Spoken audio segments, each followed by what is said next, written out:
오늘 이 본문을 보면서 여러분에게 내 인생 가운데 또 우리 교회 가운데 우리 민족 가운데 주신 잔치들을 다시 한번 생각해 보면서 여러분의 인생 가운데도 오늘 본문 말씀 제목처럼 한번 따라서 합시다. 샘이 터지는 잔치. 샘이 터졌으면 좋겠습니다. 무척산이라는 곳을 가보니까요, 천지라는 연못이 있더라고요. 백두산에 천지가 있는 줄 알았는데 무척산에도 천지가 있습니다. 그리고 그 천지는 신기하게도 용천수였어요. 그 높은 산꼭대기인데 물이 솟아올라서 호수가 만들어져 있습니다.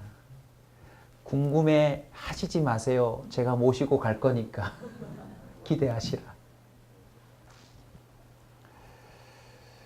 우리 아이들을 데리고 함께 하는 동안 잔치가 벌어졌어요. 이 무척산이 이름 그대로 무척 올라가기 힘들거든요. 올라갔는데 참 잔치의 꽃이 뭐라고요, 여러분? 잔치한 지 오래되셨구나. 음식이라고 했잖아요. 잔치 음식이 벌어지는데 수련회 도착하자마자 아이들 얼마나 힘들게 올라갔습니까? 2시간을 산행했거든요. 원래 원장님은 35분 만에 올라가신다는데 우리 애들 2시간 걸렸어요. 한 3분의 1 지점 가니까 이번에 새로 참가한 중1들이 아주 용감하게 큰 소리로 외치는데 제가 녹화까지 해놨습니다. 수련회 다시 오나 봐라!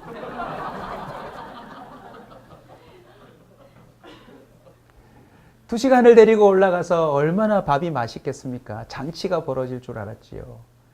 그런데 기도원 원장님이 목사님이신데 새로 교회에 부임하셔서 가버리신 거예요. 그동안 사모님이 밥을 맛있게 해주셨는데 지금은 임시로 도와주는 70이 넘으신 남자 관리인 혼자 계세요. 그분이 그냥 밥을 해주시고 밥이 나오는데 잔치 음식입니다. 무말랭이, 깻잎, 고들배기. 우리 애들하고는 굉장히 낯선 음식 아닙니까? 근데 하나님이 기적을 베풀어 주셨어요. 2시간 산행이 이유가 되었던지 자기가 먹어본 무말랭이와 깻잎 중에 제일 맛있대요. 제가 염려했습니다. 왜냐하면 청소년 수련회는 3대 악재가 있거든요. 이 3개가 충족되지 못하면 아무리 말씀이 훌륭해도 수련회 실패입니다. 첫 번째가 화장실, 두 번째가 숙소, 세 번째가 음식이거든요. 근데 화장실은 거기가 지상보다 5도 정도가 낮더라고요. 화장실이 다 얼었어요. 그래서 화장실에도 전열기구를 틀어놔야 얼지 않는 상태여가지고 물을 어떻게 해결해야 되냐면 천지 연못에서 물을 떠가지고 와서 볼리본 변기에다가 부어야 그게 내려가는 상태. 2박 3일쯤 지나는데 아이들의 얼굴이 은혜로워져야 되는데 자꾸 누렇게 변하더라고요. 가만히 보니 볼일을 안 보기 시작한 거예요. 잠자리는 방은 따뜻한데 위풍이 심해가지고 코가 시릴 정도로 거의 모든 아이들이 패딩에 모자를 이렇게 꼭 둘러 쓰고 자야 되는 숙소가 되었어요. 여러분 이만하면 수련회 실패 아닙니까? 중1은 3분의 1쯤 와서 다시는 안 온다 선언하고 올라오니 화장실은 가기 힘들고 숙소는 춥고 다행히 밥을 첫 잔치를 잘 넘겼는데 다음날 아침입니다. 이 정도면 카레 쭉 나와야 하거든요. 아이들이 밤새 저녁에 집회를 은혜롭게 하고 다음날 아침에 왔는데 잔치예요. 무말랭이, 깻잎, 고들배기. 저 굉장히 떨었습니다. 아이들이 어떻게 반응할까. 한 번은 먹어줄 수 있는데. 근데 애들이 너무 잘 먹는 거예요. 점심이 되었습니다. 이쯤 하면 짜장밥 좀 나와야 되거든요. 무말랭이, 깻잎, 고들배기. 땅콩 하나 추가됐습니다. 애들이 또 맛있게 먹는 거예요.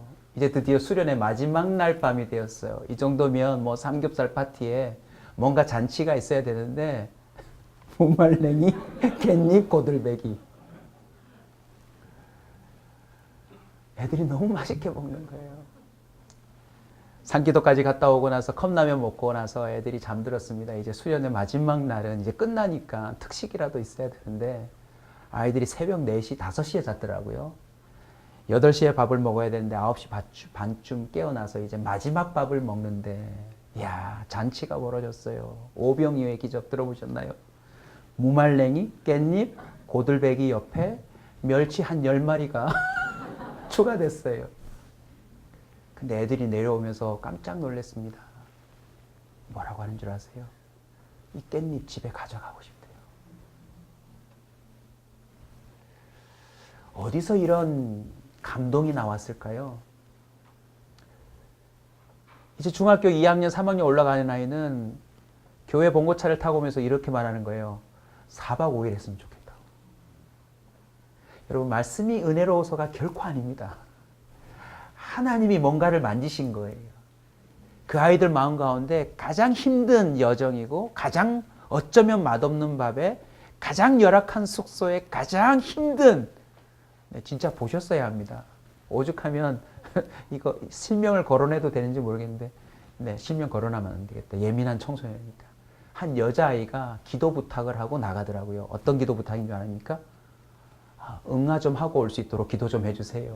하고 나갔어요. 근데 그냥 돌아오면서 이렇게 말하는 거였어요. 기도 안 하셨죠?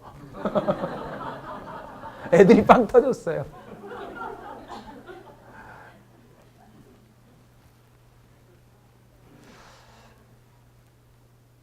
그 일련의 과정 속에서 오늘 본문의 말씀이 더 마음에 와닿습니다. 차례대로 읽어가면서 좀 빠른 속도로 한번 말씀을 같이 나눠보겠습니다. 예수께서 제자를 삼고 세례를 베푸시는 것이 요한보다 많다는 말이 들렸습니다. 무슨 뜻입니까? 예수께서 오심으로 인생이 바뀌는 잔치가 늘어났다는 뜻입니다. 사람들이 그동안 베풀었던 잔치보다 예수님이 오신 시점부터 세례받는 사람이 늘어났다, 많다라고 하는 것은 예수님을 만나서 인생이 뒤바뀐 잔치를 경험하는 숫자가 늘어났다는 것입니다. 여러분, 그 숫자 안에 저와 여러분도 포함되어 있다는 것 동의하시죠? 그렇게 많은 사람들이 비참하고 힘들고 어렵고 몸과 영혼의 문제로, 세상의 문제로 정말 갈망함에, 갈급함에 채워지지 않는 공허함으로 살던 인생들이 예수님 오시는 그 순간부터 사람들이 변하기 시작했어요. 맹인이며 안진뱅이며 귀신 들린 자며 불치병 환자들이며 누구든지 예수 만나면 잔치가 벌어졌어요. 그러던 가운데 4절 보겠습니다. 예수님이 유대를 떠나 갈릴리로 다시 가시면서 이런 말을 하는 거예요. 사마리아를 통과하여야 하겠다. 여러분, 사마리아는 제가 몇 차례 설명드린 적이 있지만 이스라엘 민족의 정통성으로 따지자면 이 사람들은 제쳐놓은 부류예요. 북왕국과 남왕국 이스라엘과 유다로 나라가 쪼개졌는데 북쪽에는 사울과 다윗과 솔로몬 정통성 왕들에서 나와야 되는 왕이 아니라 그냥 여로보암이라고 하는 별 볼 일 없는 인생이 왕권을 잡습니다. 그리고는 그 왕도 하나님 말씀을 제대로 듣지 않아요. 그래서 북왕국은 아수르라고 하는 나라에 멸망을 당합니다. 그러면서 아수르의 민족을 그 점령한 땅에 이주시킴으로 인해서 북쪽에 있던 유태인들이 혼혈이 돼버려요. 왕족도 아닌 왕국에다가 다른 나라에 멸망을 당하고 피까지 섞여버렸으니 사마리아 하면 아예 제쳐놓은 민족이라는 거죠. 근데 예수님이 뭐라고 말씀하세요? 사마리아로 통과하여야 되겠다. 무슨 말입니까? 혹시 여러분 버스를 한참 기다리는데 그 기다리던 버스가 그냥 지나간 경험을 해보신 적이 있으세요? 저는 고3 때 도시락을 3개씩 싸고 버스를 2번 타야 학교를 갈 수 있는 그런 형편이었는데 정말 속상한 때가 있습니다. 지금은 좀 여유가 있는데 저희 때는 막 밀어넣었거든요, 버스에. 그래서 어떤 버스는 지나갈 때 보입니다. 가방이 밖에 나와 있어요. 사람 몸은 들어갔고 문은 닫혀서 끈을 잡고, 저도 그런 적이 있는데 밖에 다음 정류장까지 얼마나 이걸 붙잡고 있는지 모릅니다. 어떤 날은 버스 기사가 그냥 지나가 버려요. 그러면 지각입니다. 경문 앞에서 당해야 될 그 핍박을 아십니까? 내가 늦은 것도 아니고 버스 기사가 나를 지나치는 바람에 내 인생이 꼬여버린 그 속상함을 우리는 알고 있을 겁니다. 우리 청소년 아이들은 자기 앞에서 간식만 떨어져도 속상해하고 삐지고 힘들어하거든요. 근데 여러분, 예수님이 사마리아를 그냥 지나치셔야 돼요. 왜냐하면 통상 이스라엘 민족은 읽으셨지만 사마리아와 상종하지 않습니다. 그래서 사마리아를 지나가야 할 때는 일부러 돌아서 가야 하는 문화가 민족 가운데 정착되어 있었습니다. 근데 예수님은 사마리아를 지나가야 된대요.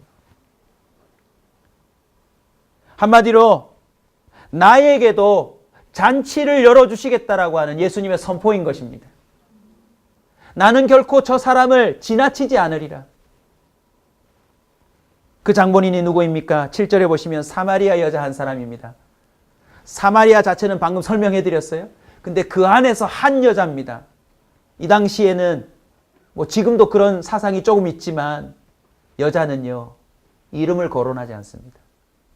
나이도 언급하지 않습니다.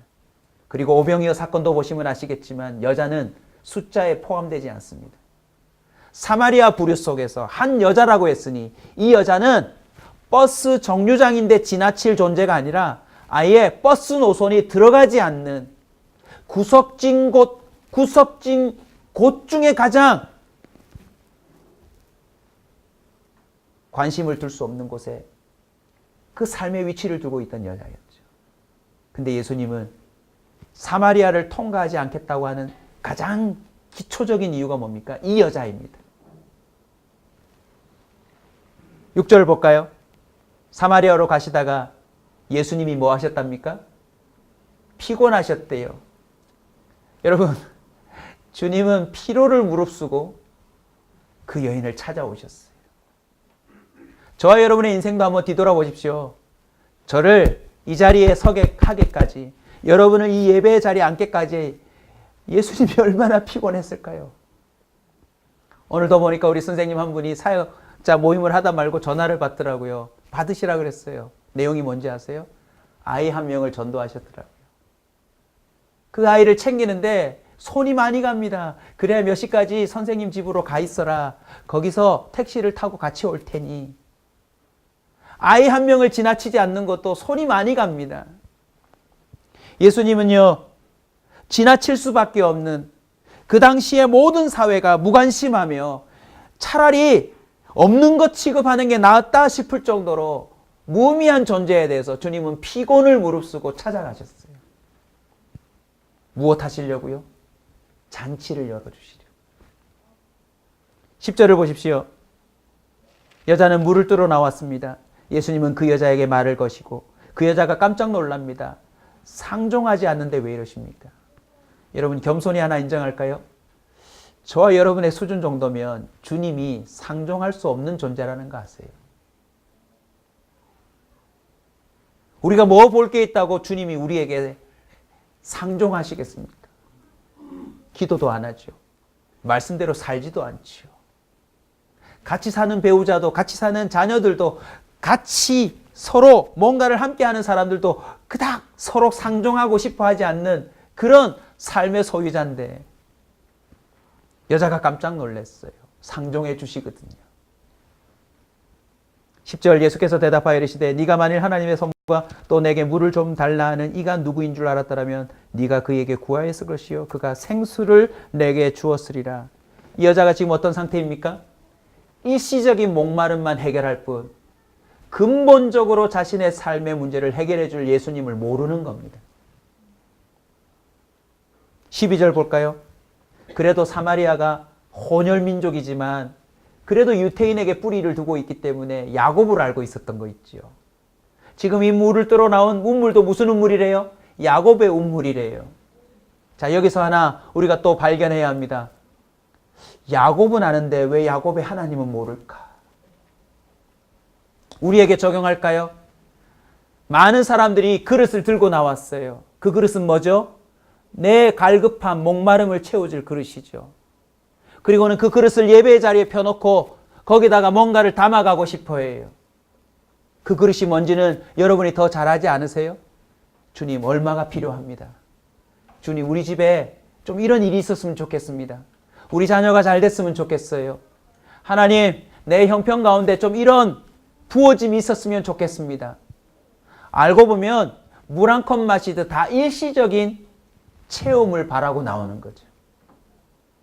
야곱의 운물은 아는데 야곱의 하나님은 모르는 것처럼 많은 사람이 예배의 자리에 나와서요, 그 한 주간에 힘들고 어려웠던 걸 좀 위로받고 또 나름 소망도 없고 이렇게 갈 뿐이지, 정작 우리가 지금 예배의 대상으로 채택한 예수 그리스도, 성령 하나님, 천지 만물을 주관하시는 하나님이 누군지에 대해서는 잘 모르고 갈 때가 많더라는 것입니다. 이 여자도 나름요, 유태인의 뿌리를 두고 야곱 운운하며 나름 메시아도 기다리고 있는 것을 본문을 통해 알 수 있습니다. 11절을 한번 더 볼까요, 여러분? 여자가 이르되 주여, 물기를 그릇도 없고 이웃물을 깊은데 어디서 당신이 그 생수를 얻겠나이까? 이 여자는 영적 세계와 그 원리를 전혀 알지 못하고 살아가고 있음을 표현합니다. 그저 일시적인 물만 기를 뿐 영적 세계의 원리를 몰라요. 자, 이 여자가 두 가지 탓을 했습니다. 뭡니까? 그릇이 없대요. 오늘날 교회 안에서도 많은 사람들이 그릇을 운운합니다. 내가 떠먹을 그릇은 있는데 당신이 떠먹을 수 있는 그릇은 나한테 준비가 되지 않았어요. 이 말을 종합하면 이렇게 표현할 수 있습니다. 돈이 없는데요. 제자들에게도 오병이어 기적을 일으키시려고 그 하나님의 잔치를 열려고 얘기하자 뭐부터 운운해요? 우리에겐 이만한 사람들을 먹일 돈이 없습니다. 그만한 재력이 없어요. 그럴 힘이 어디 있습니까? 그럴 떡이 어디 있습니까? 운물이 깊다고 말하네요. 자신이 주어진 환경을 말하는 것 아니겠습니까? 너무 깊어요. 너무 멀어서 안 돼요. 너무 많아서 안 돼요. 여러분, 잔치를 벌이려면요, 잔치를 열어주시는 주님을 바라보셔야 합니다. 우리에게는 사실 마음도 없어요. 그리고 그것을 뒷받침해 줄 여력도 없어요. 환경도 안 돼요. 많은 사람들이 그런 열등감, 또 형편, 자신의 어떤 스펙들을 생각하며 소극적인 자세로 살아가며 잔치를 못 벌이고 살아갑니다. 근데 여러분, 13절로 가보시겠어요? 예수님은 뭐라고 말합니까? 내가 물을 줄 수 있는데 이 물을 마시는 자는 영원히 목마르지 않는다라고 말합니다. 근데 그 물의 출처가 어디입니까? 영생하도록 솟아나는 샘물이 될 거라고 말합니다. 한마디로 주님이 샘이 터지는 은혜를 줄 거라는 거죠. 너는 여기서 일시적인 그 목마름을 채우고 살지만 내가 아예 너의 삶 가운데 샘이 터지는 기적을 베풀어 잔치가 시작될 뿐만 아니라 그 잔치가 멈추지 않는 기적을 베풀어 주리라. 아멘. 여자가 묻습니다. 그런 물을 마시고 싶다고. 여러분, 오늘 저와 함께 예배드리는 이 자리에서 이 여인처럼 함께 말씀해 주십시오. 주님, 저도 그런 물 좀 마시고 싶습니다. 오늘 여러 가지 나름 예배에 기도 제목이 있으실 거예요. 광고하고 싶은 것이 있을 겁니다. 하나님, 이것 좀 도와주세요. 하나님, 요것 좀 해결해 주세요. 근데 그건요, 일시적인 물 한 컵에 불과해요. 저와 함께 이왕 개척교회를 시작한 거 한번 여러분 믿음을 개척해 봅시다. 예배의 자리에서 다른 종교를 선택한 사람들과 똑같이 우리 신이 내 필요를 도와주는 그런 삶을 충족시켜주는 존재로 안 섬겼으면 좋겠어요. 그 하나님 그 자체로 내 마음에 샘솟던 기적이 일어났으면 좋겠습니다. 아멘. 여자가 그런 물을 뭔지도 모르면서 마시고 싶다고 말합니다. 그런데 예수님 답변이 이제 황당해요. 가서 네 남편을 불러오라. 뜬금없는 소리입니다. 근데 이 여자가 말을 합니다. 내 남편은 없다고요. 그러자 예수님이 이렇게 말씀하시네요. 네 말이 옳도다 하시고는 이 여자가 남편이 몇 명이에요? 5명이래요. 그리고 이렇게 말합니다. 지금 있는 남편도 내 남편이 아니다. 그럼 총 남편이 몇 명입니까? 6명입니다. 저는 이 본문을 읽다가 너무 감격이 크게 다가왔어요. 이 여자는 잔치를 6번 했겠구나. 물론 재혼할 때는 첫 번 결혼잔치처럼 크게는 못해도 지인이라도 불러서 이 갈급한 인생 가운데 뭔가라도 좀 돌파구를 마련해보고 싶어서 이 여자가 추구한 그 셈은 뭡니까? 남편이었죠. TV에도 나오더만요. 쌤이라고.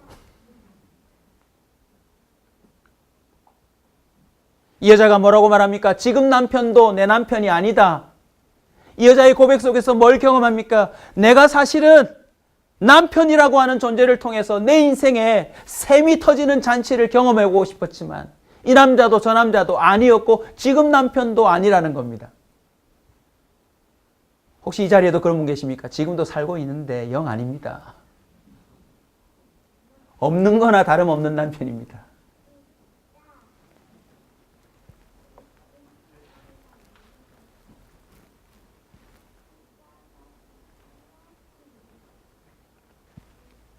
혹시 주님 앞에 또 다른 남편, 또 다른 아내, 또 다른 자녀, 또 다른 직장, 또 다른 뭔가를 구하고 계신 건 아니세요?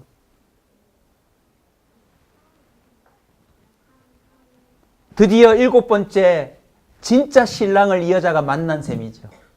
할렐루야. 저와 여러분의 인생도 사실은요, 이런저러한 잔치들을 열어보려고 시도하지 않았나요? 근데 그게 다 실패였잖아요. 아니, 성공한 듯 싶어도 일시적이잖아요. 아예 없는 걸로 치고 싶잖아요. 예수님의 답변이 또 이렇게 이어집니다. 여자여 내 말을 믿으라. 21절. 이 산에서도 말고 예루살렘에서도 말고 너희가 아버지께 예배할 때가 이르리라. 너희는 알지 못하는 것을 예배하고 우리는 아는 것을 예배하노니 아버지께 참되게 예배하는 자들은 영과 진리로 예배할 때가 오느니 곧 이때라. 여러분, 잔치의 시작이 뭔지 아세요? 예배입니다. 진짜 신랑이 될 만한, 진짜 내 인생을 책임져 줄 만한 신이 누구인지를 깨닫고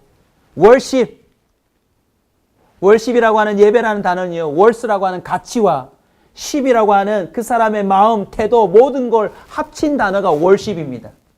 그러니까 이 자리는 뭐 하는 자리입니까? 내 모든 가치를 당신에게 둡니다라고 하는 고백의 현장인 것입니다. 하나님께 예배하는 자가 진정한 잔치의 시작을 경험하는 것입니다. 예배에 대한 개념을 새롭게 오늘 바꿀 수 있는 기회가 찾아왔습니다. 예배는 컵 들고 와서 주님 이 잔을 채우소서, 내가 목마른 아이다, 내가 이렇게는 못 살겠습니다, 위로해 주세요, 소망 주세요. 그런 자리는 아주 초짜들이 하는 예배입니다.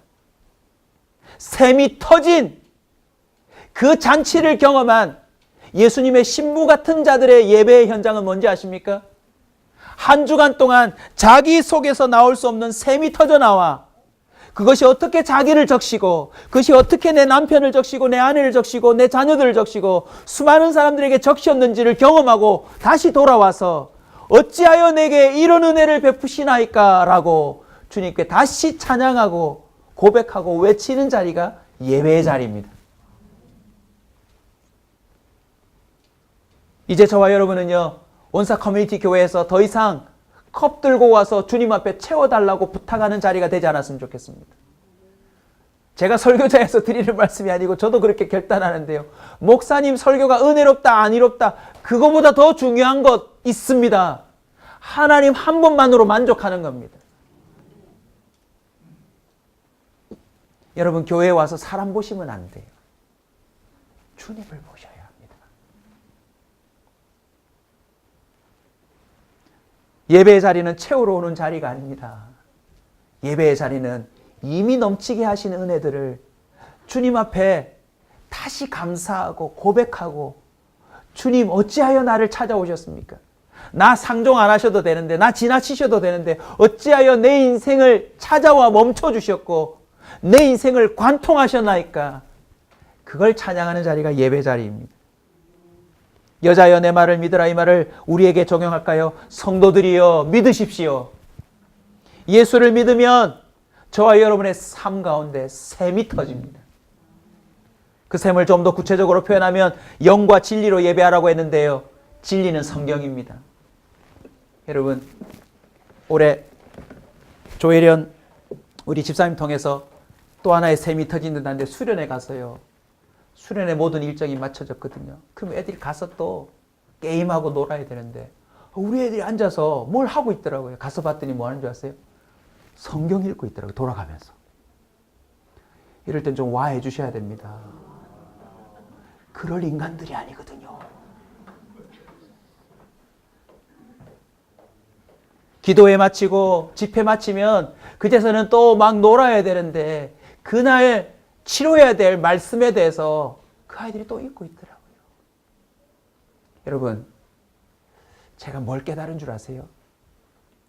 이 아이들이 무말랭이, 깻잎, 고들배기, 화장실, 숙소, 또 산에 올라가서 그 1시간 반 동안 정말 세차게 부는 바람, 벼랑 끝에 세워놓고 기도했는데 불만을 표하지 않은 이유가 뭔지 아세요? 이 진리의 말씀에 이어서 영이라고 하는 게 바로 성령입니다. 그 아이들 내면 속에 성령이 임하셔서 성령으로 말미암는 생각과 감정과 해석과 태도들이 나오기 시작한 거예요. 아멘. 이 아이들 심령 속에 성령으로 말미암는 감동이 흘러 터지기 시작한 거예요.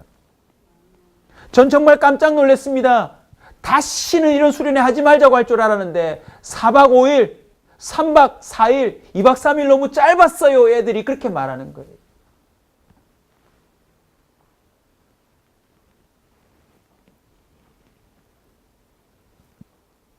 제가 농담처럼 말했어요. 또 가고 싶니? 혼자 가라. 나 못 간다 이제. 오늘 올라오는데 다리가 아파가지고 못 간다. 왜 체력장 하고 난 다음에 아시죠? 계단 내려갈 때마다 나도 모르게 비명이 나오는 거. 얘들이 복 받았어요. 그나마 깨끗한 이불 덮으라고 얼마 전에 고신대학교에서 그 기도원을 인수했거든요. 그 이불을 밑에서 들고 올라왔는데 헬기가 들고 올라왔어요. 냉장고부터 시작해가지고. 여러분, 헬기가 하루 뜨는데 2천만 원이랍니다. 근데 3일간 떠가지고 우리 아이들 올 줄 알고 무말랭이.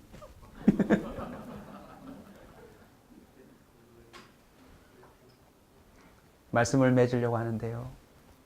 여러분, 이 여자가 예수님과의 이 대화를 들은 다음에 이상한 행동을 합니다. 뭘 버려요? 뭘 버리죠? 물동이를 버립니다. 이 여자 지금 뭐하러 나왔죠? 물 뜨러 나왔잖아요. 근데 물동이를 버려요. 이유가 뭘까요? 샘이 터져버렸어요. 이분 누구지? 내가 6번째 남편을 만나도 이런 기분 한 번도 경험하지 못했는데 이분의 말씀은 이상해. 이분이 주는 눈빛도 이상하고 이 뭔가 이 여자가 모르는 그 앞전에 예수님의 상황까지 다 포함하자면 이 여자 한 명을 염두에 두고 많은 시선의 따가움과 피로함과 지침과 어려움들을 뚫고 이 노선이 없는 정거장에 주님이 찾아오신 것 아니겠습니까? 그리고는 평생에 이 잔치 저 잔치 버려보고 다 실패하고 이제는 하루하루 물 떠서 그냥 그거 살짝 마시면서 하루를 넘겨야 될 그 여인에게 잔치를 열어주고 싶었던 거지요. 이 여자가 나가서 잔치 초대장을 돌리기 시작했습니다. 내가 만난 분이 계신데 와서 보라고. 와서 보라고. 와서 보라고. 여러분, 와서 보라 come and see는요, 요한복음의 핵심 초청장입니다. 제자들을 초청할 때도 안드레가 먼저 예수님을 만나서요, 너무 신기해가지고 베드로에게 찾아가서 와서 보라 이렇게 말합니다. 여러분, 와서 예수를 보면 잔치가 시작됩니다. 오늘 끝절로 가보실까요, 여러분? 42절로 갑시다. 어떤 일이 벌어졌죠?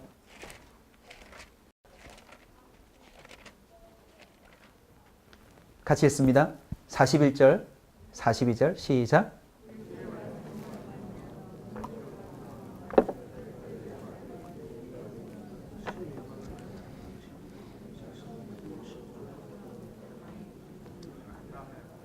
이 여자 한 명의 가슴 속에 주체할 수 없는 뭔가가 흘러넘쳐서 사마리아 그 노선 없는 마을에 예수의 복음이 퍼져나가기 시작했습니다. 그러자 급기야 사마리아인들이 이렇게 고백했어요. 너가 한 말로 예수 안 믿어. 이제 내가 직접 목격하고 경험했기 때문에 너 말 때문에 믿는 게 아니라 내가 그분을 믿어 라고 선포하고 있는 것입니다. 여러분, 그들에게도 뭐가 터졌습니까? 샘이 터진 것입니다. 저는 2019년에 반드시 우리 성도들에게 이 샘이 터져야 합니다. 물질적인 도움을 주셔서 믿을 수 있는 신, 내가 부탁하는 어떤 조건들이 응답돼서 합격하고 승진하고 뭐 잘 돼서 신이 있다 없다? 그게 아니라 주님 한 분 때문에, 내 인생을 찾아오신 그 한 분 때문에 마음의 여유, 기쁨, 감사, 언제든지 내 물동이를 버리고 다른 사람을 위해 기꺼이 피곤을 무릅쓰고 가질 수 있는 여유. 제가 조금 피로를 무릅쓰고 그 아이들에게 그런 노선을 감행했는데 제가 깜짝 놀랐습니다. 무척산에 올라가서 무척산의 역사를 다시 배웠어요. 제가 대충 알고 있었는데. 유래가 어떻게 된 줄 아세요? 1938년에 그 기도원이 세워지는데 신사참배 때 그 강압적인 종교적인 탄압 속에서 절대 일본의 그 신에게, 그 황제에게 절하지 않겠다고 목사님 몇 분이 무척산이라는 곳에 피신을 했대요. 거기서 신앙을 지키려고 숨어 기도하는데 그 소식을 알아들은 여인네 몇 분이 팝을 해서 날랐대요. 팝을 해서 날랐대요.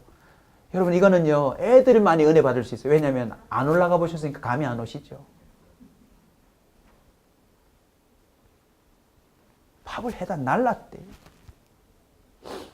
거기에 감동받은 맹원장이라는 여자분이 그럼 우리도 해보자 하고는 그 위에 올라가서 기도원을 차렸는데 그 맹원장님이요, 25년간 무척산 기도원을 지키는데 40일 금식을 30번 합니다.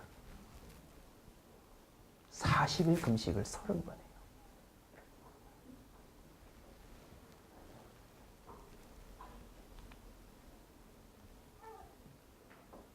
제가 아이들에게 저녁 집회 때 설교했던 게 모세의 마지막 산행, 예수님의 마지막 산행이었거든요. 그들은 왜 죽음을 앞두고 산으로 올라가야 했는가? 이유가 뭔지 아세요?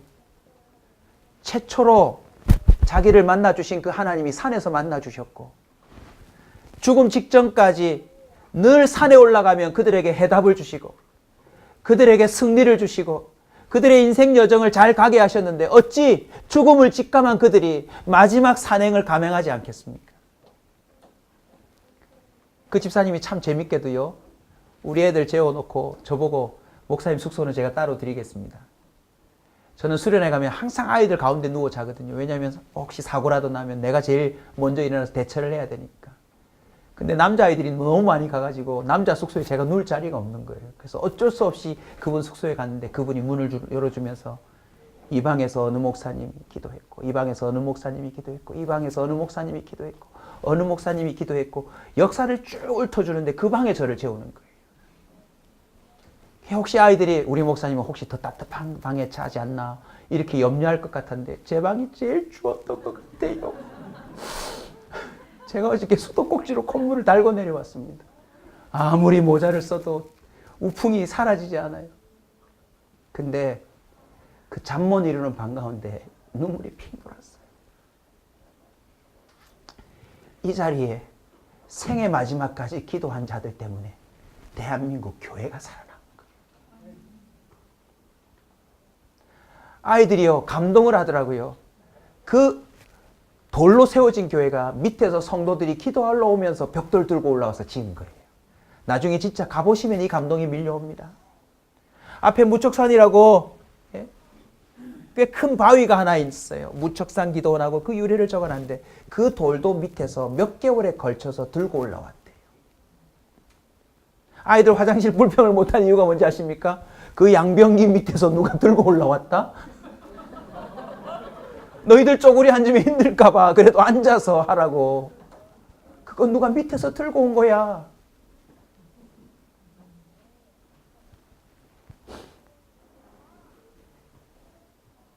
그 집사님이 틈날 때마다 저희한테 얘기하시는 거예요. 어느 마산의 교회는 20년째 무척산에서 송구영신 예배를 드린답니다. 정교인이. 우리는 밑에서 해도 오라고 하시면 바빠서 안 오시는데 정교인을 데리고 20년째 무척산으로 올라가서 마지막 날부터 1월 2일까지 2박 3일간 집회를 하는데 이번 연도에도 100명이 올라왔대요. 제가 아이들에게 조별 미션을 주고 한 3시간 자유시간을 줬는데 그 시간에 제가 따뜻한 난로 옆에 가서 저거 뜨거운 물 마시면서 대화를 하는데 집사님이 웃으시면서 좀 여유가 있네요, 목사님. 그러면서 이 교회를 얘기하시면서 그 교회는 아침부터 저녁 10시까지 성경 공부를 쉴 틈 없이 한대요. 그리고 10시가 되면 정교인을 산으로 다 보내서 기도를 시킨대요. 어떻게 한번 오래 해보시겠습니까? 여러분 이거 잘못하면 당회에서 그 목사님 쫓아냅니다. 아니 하려면 지 혼자 하지 왜 교인들을 괴롭히냐고. 근데 제가 뭘 깨달은 줄 아세요? 왜 20년 가능했을까? 그렇게 기도하면 뭔가가 있는 거예요. 뭔가가 있는 거예요. 어느 성도님은 그 집사님이 얘기를 해주셨어요. 오해는 말고 들으십시오. 저도 우리 교회 대표 기도가 자부심이 있거든요. 저도 오늘 뒤에 오는데 눈물이 핑핑 돌아요. 기도 한마디 한마디. 근데 제가 완전히 기가 죽었어요.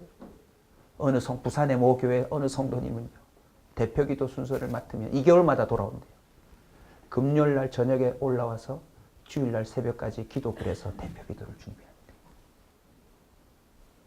설교 준비하는 나도 기도한다고는 하지만 그 정도로 못하는데 자기가 대표 기도를 만들면 금요일 밤에 혼자 올라와서 주일날 새벽에 내려가서 대표 기도를 섬깁니다. 여러분 한국 교회가 그렇게 샘이 마르지 않은 것입니다. 아멘. 기쁨으로 여러분에게 선포합니다. 노선이 없던 우리 인생에 주님이요 찾아오셨어요. 여러분을 빼놓지 않으려고. 그분을 만났으니 이제 저와 여러분이 해야 될 일이 무엇입니까? 아브라함, 이삭, 야곱 성경의 인물들만 알 게 아니라 그들이 만났던 하나님을 우리도 이제는 만나야 될 때가 된 줄로 믿습니다. 아멘. 제가 아이들에게 산기도를 가르쳐주면서 이런 말을 했습니다. 모세의 심정이 어떻겠냐. 데리고는 나왔는데 제가 그렇게 아이들에게 말하면서 무척산 도착하자마자 제가 제일 먼저 그 돌 예배당에 혼자 가서 앉아서 기도하는데요. 응답을 받았어요. 무슨 응답인 줄 아세요?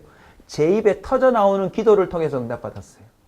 도착하자마자 하나님 무사히 도착했습니다. 가면 이게 아니에요. 탁 앉았는데 주님, 저는 쟤들에게 은혜를 줄 수가 없습니다. 이까지 끌고는 왔는데 저 아이들을 기도시킬 능력이 제게는 없고 저 아이들을 변화시킬 은혜가 나한테는 없습니다. 모세의 심정 느껴지시죠? 데리고는 나왔는데 저들이 투정하는 물을 나는 줄 수가 없습니다. 저들이 이제는 고기까지 달라는데 나는 고기를 줄 수가 없습니다. 저들이 가는 방향을 알려달라는데 나는 방향을 모릅니다. 오직 산에 올라와서 주님이 직접 하시라고 말하는 것 외에는 모세가 할 일이 없는 거예요. 그런데 그 산에 와서 그 집사님의 이야기를 들어보니 목사는 됐는데 성도들의 줄 게 없는 목사들이 거기 다 와 앉아 있는 거 있죠.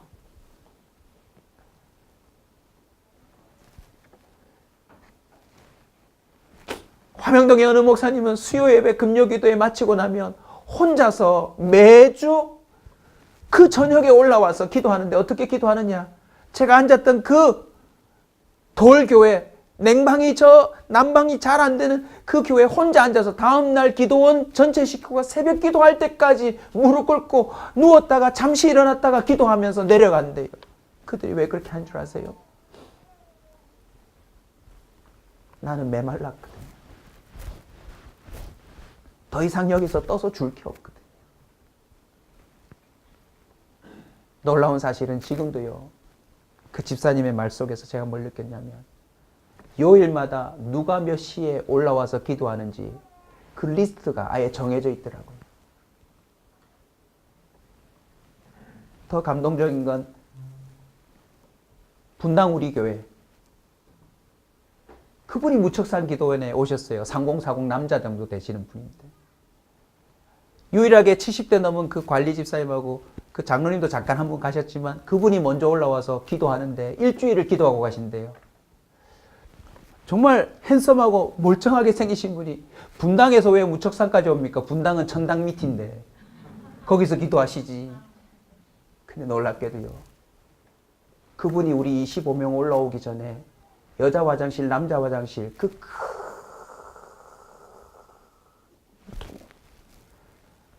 호수 천지까지 가가지고 그걸 다 채워놓으셨대. 그분에게 뭐가 터졌기 때문에요? 샘이 터져 있으니까 누군가를 위해 예수의 사랑으로 그렇게 섬길 수 있는 것입니다. 감사하게도 우리 아이들도 수련회 마치고 12시까지 차가 도착하기로 돼 있는데 여학생들 먼저 내려보내고 남자들이 다 남아가지고 우리 혜송이 아빠하고 얼음 다 깨가지고 그 천지의 물을 떠다가 사명감으로 모든 화장실의 물을 다 채워놓고